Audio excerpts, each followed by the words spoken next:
ওগো, এই নাও আরেকটা হাঁড়ি ধরো। এদিক দিয়েও তো পানি পড়া শুরু হয়েছে দেখো। মা, ঘরের ভেতরে যদি এভাবে বৃষ্টি পড়ে তাহলে আমরা থাকবো কোথায়? চিন্তা করিস না মা, বাবা তো আসছে, দেখবি ঠিক একটা ব্যবস্থা করে ফেলবে। তুই মায়ের কাছে সরে আয়। মা, এই বৃষ্টিটা কি কোনোদিন থামবে না? সেই দিন কতদিন ধরে শুধু পানি আর পানি পড়ছে। থামবে মা, সব বৃষ্টিরই তো একটা শেষ থাকে। একটু ধৈর্য ধর, দেখবি রোদ উঠবে। ওগো, তাড়াতাড়ি এসো, চালটা ভেঙে পড়লো, ঘরের ভেতরে পুরো নাজেহাল অবস্থা। কি কি হলো? টুনি ঠিক আছে তো? সাবিত্রী, তুমি ওকে একটু নিয়ে সরে যাও, আমি দেখছি কি করা যায়। এই ঘরে আজকে রাতে থাকা সম্ভব না, আমাদের অন্য কোনো জায়গা খুঁজতে হবে এক্ষুনি। কিন্তু এত রাতেই বৃষ্টির মধ্যে কোথায় যাবো বলো তো? চারিদিকে শুধু জল আর কাদা। জানি না এখনো ঠিক কোথায়, তবে এভাবে বসে থাকলে তো চলবে না। তাহলে কি করব এখন? আমি একটু বাইরে গিয়ে দেখি কোথাও কোনো ব্যবস্থা করা যায় কি না। তোমরা এখানে সাবধানে থেকো। সাবধানে যেও গো, এই অন্ধকারে একা একা বেরিও না বেশি দূর, তাড়াতাড়ি ফিরো।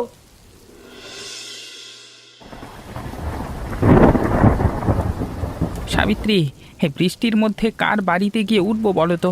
সবারই তো নিজেদের কষ্ট আছে, কোথাও তো কোনো থাকবার জায়গা পেলাম না। এই তো ভাবছি, কারোর ঘরেই তো জায়গা হবে না এই অবস্থায়, সবাই নিজেদের ঘর নিয়েই ব্যস্ত। গ্রামের স্কুল ঘরে যাওয়া যায় কিনা দেখি, ওখানে তো ছাদ ভালো আছে, রাতটা অন্তত কাটানো যাবে। স্কুল ঘর তো অনেক দূর গো, এই বৃষ্টির মধ্যে টুনিকে নিয়ে এত দূর হাঁটা যাবে না। তাহলে কি করি বলো তো? মাথায় কিছুই আসছে না আমার, তুমি একটু ভাবো তো, তোমার তো এই গ্রামের সব কিছুই চেনা। দাঁড়াও, একটু ভাবতে দাও আমাকে, নিশ্চয়ই কোথাও না কোথাও একটা রাস্তা বের হবে। হ্যাঁ, একটা কথা মনে পড়ছে সাবিত্রী, গ্রামের পূব দিকে যে পুরনো কুয়াটা আছে, যেটায় পানি নাই অনেক দিন। কুয়োর কথা বলছো?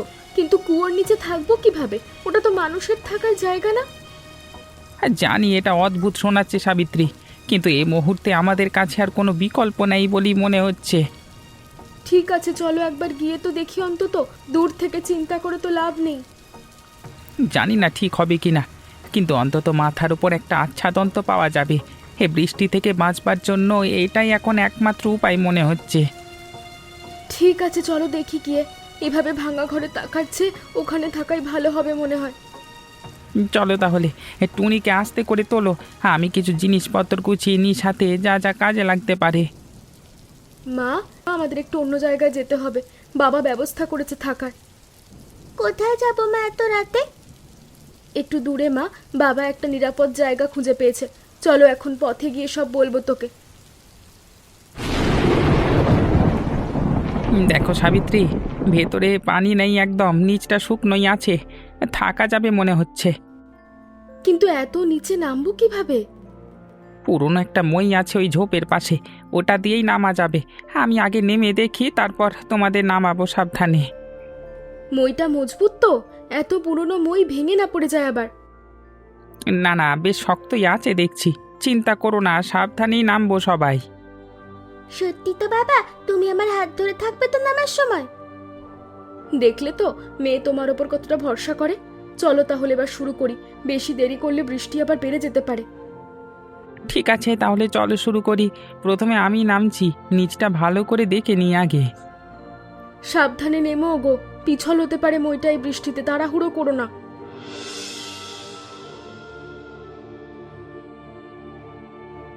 সাবিত্রী, জায়গাটা তো বেশ শুকনো আর প্রশস্তই মনে হচ্ছে। সত্যি তো, দেওয়ালগুলো বেশ শক্তই মনে হচ্ছে। অনেক বছরের পুরনো কুয়ো তো, তাই এত মজবুত। হ্যাঁ মা, ওপরের ওই খোলা জায়গা দিয়ে একটু বৃষ্টি ঝাঁট আসছে, বাকি জায়গাটা মোটামুটি শুকনোই আছে। চলো একটা কোণে বসার জায়গা করি, আর ওপরের ফাঁকা অংশটা কিছু দিয়ে ঢেকে দেওয়া দরকার, নইলে সরাসরি বৃষ্টি পড়বে। বাবা, আমরা কতদিন এখানে থাকবো? স্কুলে তো যেতে হবে আমাকে এবার। কয়েকদিনের মধ্যেই বৃষ্টি কমে যাবে মা, তখন আবার নিজেদের ঘরের ব্যবস্থা করব আমরা। ঠিক আছে বাবা। হ্যাঁ, বাড়ি থেকে যে চটের বস্তাটা আর পুরনো টিনের টুকরোটা নিয়ে এসেছিলাম, ওটা দিয়েই ঢেকে দিচ্ছি ওপরটা। ভালো করেছো ওগুলো সাথে নিয়ে এসে, নইলে এখন কি দিয়ে যে ঢাকতাম বুঝতেই পারছি না। সাবিত্রী, এই টিনটা একটু ধরো তো, আমি বাঁধনটা শক্ত করে বেঁধে দিই। ঠিক আছে, তবে পুরোপুরি বন্ধ করে দিও না কিন্তু, একটু ফাঁক রেখো, নইলে ভেতরে দম বন্ধ হয়ে যাবে আমাদের। ঠিক বলেছ, এক পাশে একটু ফাঁক রাখছি, তাতে বাতাসও চলাচল করবে, আবার বৃষ্টিও তেমন ঢুকবে না। দেখতে দেখতে বেশ ভালো একটা ছাদ হয়ে গেল তো। তুমি সত্যিই বুদ্ধি করে এই কুয়োর কথা মনে করেছিলে। নিরুপায় হয়ে মনে পড়েছিল সাবিত্রী, নইলে এমন জায়গার কথা কেই বা ভাববে বলো। তা যা বলেছ, তবে আজ এই কুয়োটাই যেন আমাদের উপরওয়ালার দেওয়া একটা আশ্রয় হচ্ছে। ঠিক বলেছ, বিপদের মধ্যেও যদি এমন একটা জায়গা পাওয়া যায়, সেটাও তো এমনি একরকম আশীর্বাদই। এই দিকটায় একটু শুকনো খড় বিছিয়ে দিলাম, টুনি এখানে শুয়ে থাকতে পারবে আরামে। মা, এখানে তো বেশ ভালোই লাগছে ঘরের চেয়ে। এখানে বৃষ্টির পানি অন্তত পড়ছে না। তাই তো দেখছি, তবে এটা আমাদের আসল ঘর নয় মা, কয়েকদিনের জন্য এখানে থাকা, ভুলে যাস না সেটা। তোমরা দুজন একটু ঘুমানোর চেষ্টা করো, আমি একটু পাহারায় থাকি, দেখি রাতটা কেমন কাটে।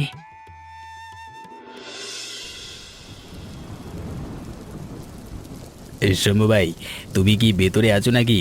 এই এই টিনের ঢাকনা দেখে মনে হলো কেউ একটা আছে এখানে।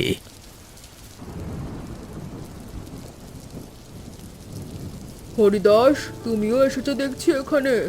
আমি তো ভাবলাম দেখি এই পুরনো কুয়ে আশ্রয় মেলে কিনা। দিদি, আপনিও? তাহলে তো মনে হচ্ছে আমরা একা নই, এই বিপদে অনেকেই অবস্থায় পড়েছি। হ্যাঁ হ্যাঁ হরিদাসদা, আমরা এখানেই আছি, ঘরে চাল ভেঙে পড়েছিল, তাই বাধ্য হয়ে এখানে এসছি। বাবা শম্ভু, আমার ঘরটাও তো পুরো ভেঙে গেছে ঝড়ে, কোথায় যাব বুঝতে পারছি না। দিদি, হ্যাঁ, আপনার এই অবস্থায় বাইরে দাঁড়িয়ে থাকা ঠিক হবে না, আসুন আমাদের সাথে নিচে চলুন, জায়গা করে দিচ্ছি। সত্যি বলছি শম্ভু ভাই, তোমাদের কষ্ট দেবো না, কষ্ট হবে না তো এতে। তোমাদের তো জায়গা কম, তার উপর আমাদের জলে এখানে মানে না না হরিদাসদা, এমন কথা বলো না, জায়গা কম হলেও মন তো বড়, সবাই মিলে থাকলে জায়গাও ঠিক হয়ে যাবে। আরে কষ্টের কি আছে হরিদাসদা, এই বিপদের সময় সবাই মিলেই তো থাকতে হবে, একা একা কষ্ট পাওয়ার চেয়ে সাথে থাকা ভালো। সত্যি বলছো? আমার তো ভয় হয়েছিল তোমাদের বিরক্ত করব হয়তো, কিন্তু তোমার এই কথায় মনটা ভরে গেল। বিরক্তির কিছু নেই দিদি, চলুন আপনারা দুজনেই সাবধানে নেমে আসুন, আমি মই ধরে রাখছি। শম্ভু ভাই, তোমার এই মনের জন্যই তো বিপদে একটু শান্তি পাচ্ছি। চলো তাহলে নিচে নামি এবার।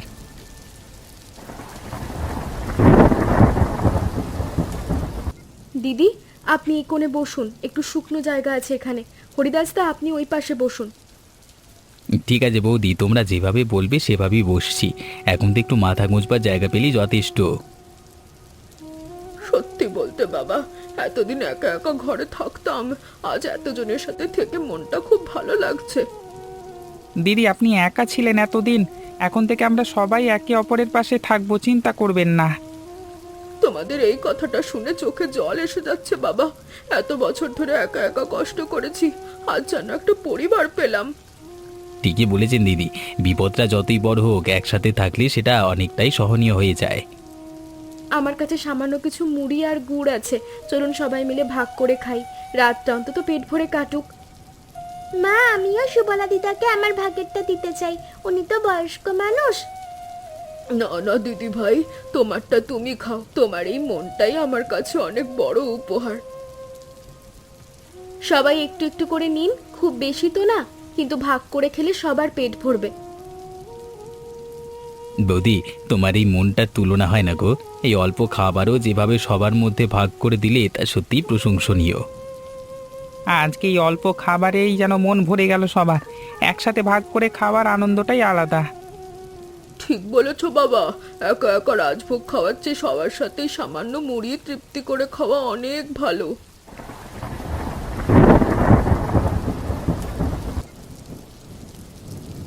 হরিদাসদা, চলুন আজকে একটু কাজের খোঁজে বের হই, হাতে একেবারেই পয়সা নেই, কিছু একটা জোগাড় করতে হবে।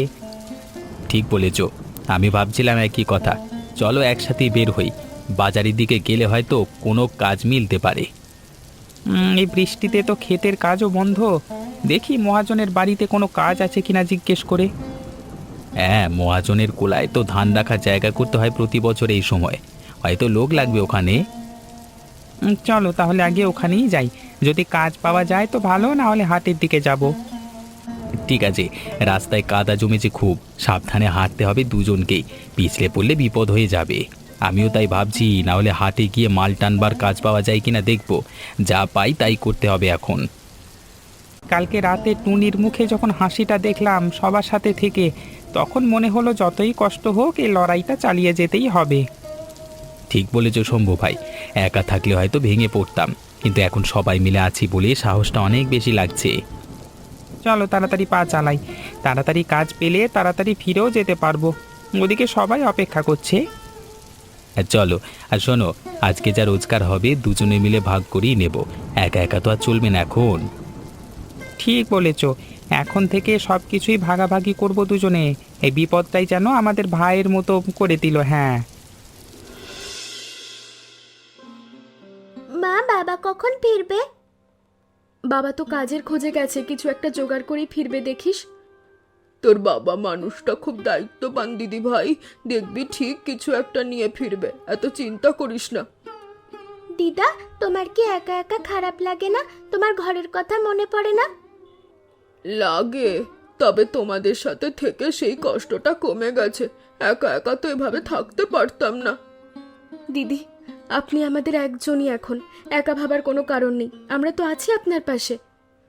তোমাদের মতো মানুষ পেয়ে সত্যি ভাগ্যবান মনে করছি নিজেকে বৌমা। এই বিপদটাও যেন সহনীয় লাগছে তোমাদের জন্য। দিদা, তুমি আমাকে একটা গল্প বলবে? বাবা আসা পর্যন্ত সময়টা তাড়াতাড়ি কাটবে তাহলে। বলবো তো, চলো তাহলে পুরোনো দিনের একটা গল্প বলি তোমাকে, শুনলে ভালো লাগবে। হ্যাঁ বলুন তো, আমিও শুনি, এই দুপুরে গল্প শোনার মতো ভালো আর কিচ্ছু হয় না। তাহলে শোনো, আমার ছোটবেলায়ও এমনই এক বর্ষায় আমাদের গ্রামে বন্যা হয়েছিল, তখন মানুষ একে অপরকে এভাবেই সাহায্য করত। সত্যি দিদা, তখন মানুষ এরকম সাহায্য করত? হ্যাঁ, বিপদে পড়লে মানুষ তখনও একসাথে হতো, এখনো হয়, এটাই তো আসল পরিচয় মানুষের। তাহলে শোনো, অনেক বছর আগে আমাদের এই গ্রামেই এক রাখাল ছেলের গল্প ছিল, সে সাহসী আর খুব দয়ালু ছিল। সাবিত্রী, আমরা ফিরে এসেছি, তোমাদের জন্য কিছু চাল নিয়ে এসেছি আজকে। যাক, শান্তি পেলাম। তাড়াতাড়ি নেমে এসো, টুনি তো সেই সকাল থেকে তোমার জন্য অপেক্ষা করছে। যাচ্ছি, খুব ক্লান্ত লাগছে আজকে, তবে হাতে কিছু নিয়ে ফিরতে পেরেছি, এটাই স্বস্তির।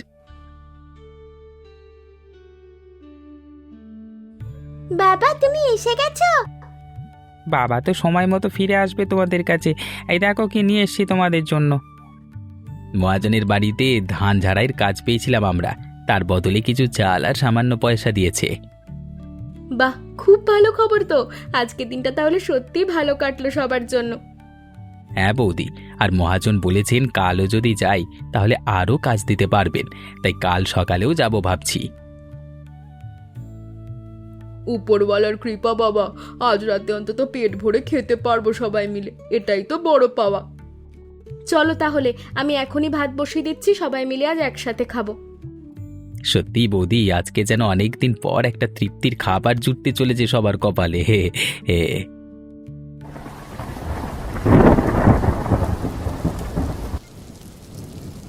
ওগো দেখো তো, ওপর দিয়ে পানি চুইয়ে পড়া শুরু করেছে, বৃষ্টিটা মনে হচ্ছে আরো বেড়ে গেছে।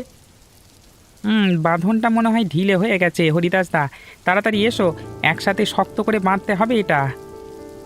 যাচ্ছি শম্ভু ভাই, দড়িটা কোথায় রেখেছিলাম একটু আলো দেখাও তো, তাড়াতাড়ি খুঁজে নিই। এই নাও, এই কোণেই ছিল, তাড়াতাড়ি করো তো, পানি বাড়ছে ক্রমশ। চলো শম্ভু ভাই, তুমি ওপাশটা ধরো, আমি এপাশটা থেকে দড়িটা টেনে বাঁধছি শক্ত করে। হ্যাঁ, হয়ে গেছে, এবার আর তেমন পানি ঢুকবে না, সবাই একটু শান্ত হও, ভয়ের কিছু নেই আর। যাক, এবার মনে হয় ঠিক আছে, বেশ শক্ত করেই বেঁধেছি, রাতের বাকিটা সময় আর সমস্যা হবে না মনে হয়। তোমরা দুজন সত্যিই বাঁচালে আজ, নইলে পুরো জায়গাটাই পানিতে ভেসে যেত।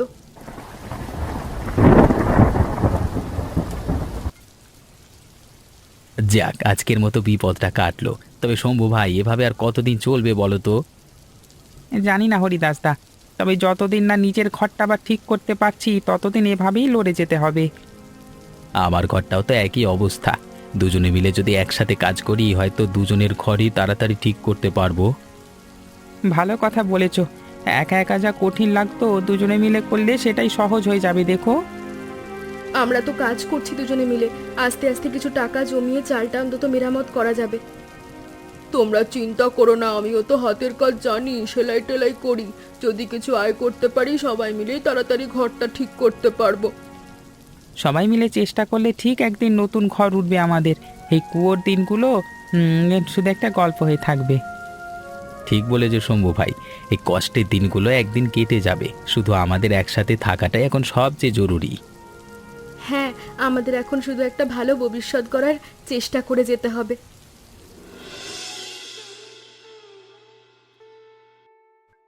মা দেখো, ওপর থেকে আলো আসছে, বোধহয় বৃষ্টি থেমে গেছে। তাই তো দেখছি। যাক, রাতটা তাহলে ভালোই ভালোই কেটে গেল সবার। মা, কাল রাতের ভয়টা এখন আর নেই, আলো দেখে মনটা হালকা লাগছে।